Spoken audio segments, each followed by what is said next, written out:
go, Sheila. Rock on. Get the other way. Go for it. You replace it. Anyway, which is what we did, which is take out the entire piece. And so now we're down to the stud.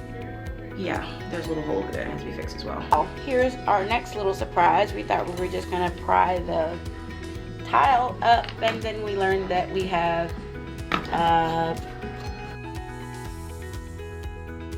and it has concrete, and that means we're gonna need more reinforcement to get it up. Demolition day 5. Sheila wants to take a strike with the hammer. Go for it. Oh Jesus, what was that?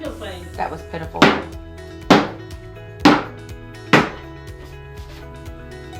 Don't hit yourself in the head. See, good girl. Look at that. Oh, Sheila.